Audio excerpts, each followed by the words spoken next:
Você leu Ezequiel de 1 a 4? Muito bem. Hoje vamos falar a respeito de Ezequiel 1 a 4. Estamos começando outro livro da Bíblia, caminhando pela Bíblia. E já estamos, parece que aqui, bem mais do que a metade. Olha, que conquista. Você está lendo a Bíblia toda, vai ler a Bíblia toda em um ano, seguindo esse cronograma aqui.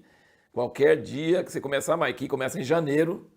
E o ideal é que você sempre leia primeiro para depois assistir o vídeo. E nós estamos agora então no terceiro dos profetas maiores. Tem Isaías, Jeremias e agora Ezequiel. Três profetas com personalidades bem diferentes, mas com uma mensagem inspirada pelo mesmo Deus, o autor divino. Nós vemos aqui no primeiro capítulo de Ezequiel e vários outros capítulos aqui nós vamos notar que ele teve uma visão estrondosa, tremenda, cheio de efeitos visuais e sonoros. Ele vê fogo, relâmpago, cor de âmbar, e ele escuta voz como de muitas águas, e escuta como se fosse de uma multidão, e vê como o som de trovão. Então, assim, a visão de Ezequiel é uma visão muito cheia de efeitos visuais e sonoros. E ele procura descrever com a maior assim, detalhes, tudo que ele está vendo. E a gente não consegue muito entender, porque é uma coisa espiritual, uma coisa muito forte. E não é diferente do que visão que Daniel teve, do que Isaías teve, dos serafins da glória de Deus, do que João teve no livro de Apocalipse, do que talvez Davi teve, ou pelo menos ouviu, quando ele fala que Deus voa e carregado pelos querubins. Mas Ezequiel entra em mais detalhes para descrever esses seres viventes que ficam ao redor do trono de Deus. Então, toda vez que você vai chegar perto do trono de Deus, você vai encontrar esses seres viventes. Mas Ezequiel não era um engenheiro, não era um cinegrafista, ele era um sacerdote, mas ele procurou descrever em detalhes para o leitor poder entender alguma coisa da visão que ele estava tendo. Então, nós temos assim uma visão mais detalhada. Você percebe que até eu acho que Moisés deve ter tido uma visão, porque fez a arca com aqueles querubins, que a arca representa o trono de Deus, e aqueles querubins de ouro, mostrando que Deus está sempre rodeado de querubins, e aqui Deus é carregado pelos querubins, eles são o seu meio de transporte. Essa visão, então, da glória de Deus, não dá para a gente entender muita coisa, mas dá para a gente dar aquela sensação da glória de Deus. E você percebe que toda vez na Bíblia, quando alguém chega perto do trono de Deus, ou tem uma visão de Deus, não vê muito Deus. Eles sempre descrevem abaixo de Deus, ao lado de Deus, as criaturas em torno dele, porque o homem nenhum pode ver a face de Deus e continuar vivendo. Então, eles têm visões de Deus, mas têm mais visões do que tem ao redor dele, em torno dele. Ele mesmo, a luz inacessível. E é maravilhoso entender que durante séculos que a Bíblia foi escrita, milênios que foi escrito, e toda vez que alguém chega lá, o mesmo trono, desde Moisés até Apocalipse, nós vemos o mesmo trono de Deus. Esse trono de Deus existe, ele está no seu trono e esses seres viventes estão lá ao redor do seu trono. E a nossa pergunta no último vídeo foi: por que tem épocas quando Deus não levanta profetas e épocas quando ele levanta vários ao mesmo tempo? Você poderia pensar, puxa, ele poderia levantar profetas assim, um em cada época. Não, aqui nós temos Ezequiel na Babilônia, Jeremias em Jerusalém, e os dois simultâneos, contemporâneos, profetizando as mesmas coisas. Muitas coisas diferentes também, mas a mensagem básica é a mesma. Então tem época que não tem profeta nenhum, como no período interbíblico, tem Malaquias e Mateus, tem 400 anos e não tem profeta. E tem época que tem 2 ou mais profetas simultâneos. É porque Deus está, nessas épocas, tem vários profetas, ele está numa fase muito crucial de transição do seu plano eterno. E nas outras épocas ele não tem nada que vai mudar muito, então ele não se manifesta, pelo menos com profetas cujas palavras devem entrar nas escrituras sagradas. Pode ter profetas, mas as suas palavras não entram aqui nas palavras sagradas. E essa época, quando vai terminar a linhagem de Davi, a linhagem de Davi, o último que sentou no trono foi Zedequias, vai terminar.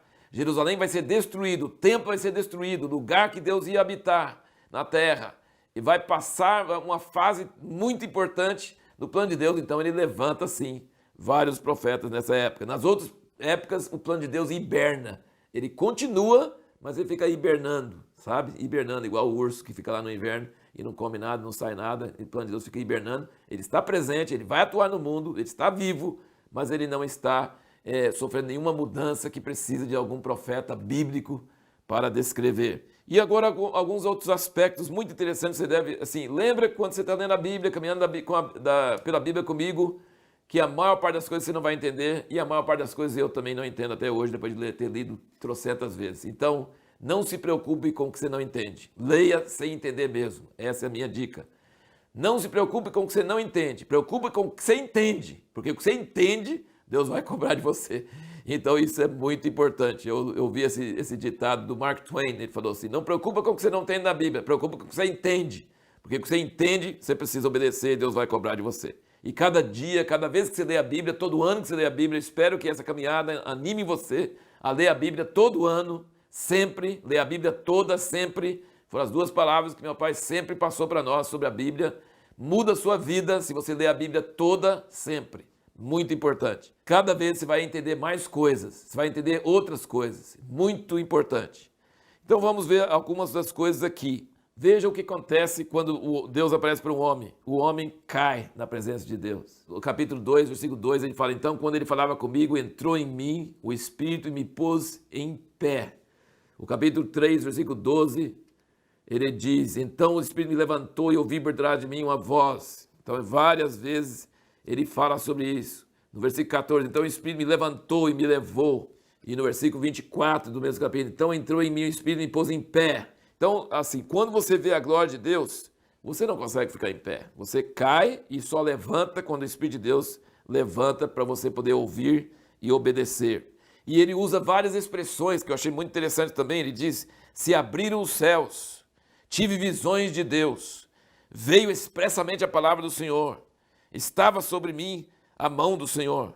E às vezes Deus fala assim, sai para o rio que eu quero falar com você ali. Lembra que Jeremias, Deus mandou ele ir lá para o oleiro, que Deus queria falar com ele lá? Tem coisas que Deus não pode falar conosco onde nós estamos. Nós temos que sair do lugar onde nós estamos para ouvir o que Ele quer falar conosco. Então é muito importante você entender isso. Quando Deus falou com Abraão, Ele falou, sai para fora, vem aqui fora e olha as estrelas. E aí Deus falou com ele. Então muitas vezes nós recebemos uma direção de Deus para ir para um lugar, para ir para um determinado uma coisa, porque é ali que Deus vai falar com a gente direito, né? Vai falar outra coisa que a gente não poderia ouvir de outra forma. Em Ezequiel, capítulo 3 e versículo 14, então o Espírito me levantou e me levou e eu me fui amargurado na indignação do meu espírito e a mão do Senhor era forte sobre mim. E vim ter com os do cativeiro até Abib, que moravam junto ao rio Quebar, e eu morava onde eles moravam. E por 7 dias sentei-me ali pasmado no meio deles. Estou querendo mostrar que você cai de rosto diante de Deus, o Espírito entra, você levanta, mas depois o efeito, com Daniel você vai ver isso. E eu tenho visto assim testemunho de irmãos recentes também que tiveram encontro com Jesus de uma forma forte. Eles ficam assim meio abobados, assim, meio atônito, né? Saulo, o apóstolo Paulo ficou 3 dias sem comer. Então assim, o efeito da presença de Deus em nosso corpo físico é muito forte. E você vai notar em todo o livro de Ezequiel que ele tinha que dramatizar a palavra de Deus na vida dele. Ele tinha que fazer pequenos teatros, ele tinha que deitar de um lado, e aí não é um pequeno teatro, ele tinha que ficar deitado de um lado por 390 dias e 40 dias do outro lado, e ele ficou mudo, só podia falar quando Deus queria que ele falasse. E depois você vai ver durante esse livro, Ezequiel é uma pessoa que era muito, não só ele teve visões, mas ele tinha que ser visual para que os outros vissem, ele tinha que dramatizar para que o efeito da palavra fosse mais forte. Então, acho que isso é mais ou menos o que a gente pode falar sobre esses capítulos, mas Ezequiel, você vai notar que ele é tão diferente do que Isaías, tão diferente do Jeremias, mas a mensagem central é a mesma mensagem. Deus usa homens diferentes, com características diferentes, mas ele fala a mesma mensagem. E a nossa pergunta para o próximo vídeo é: o que você acha que Deus sente quando está derramando juízo sobre os ímpios?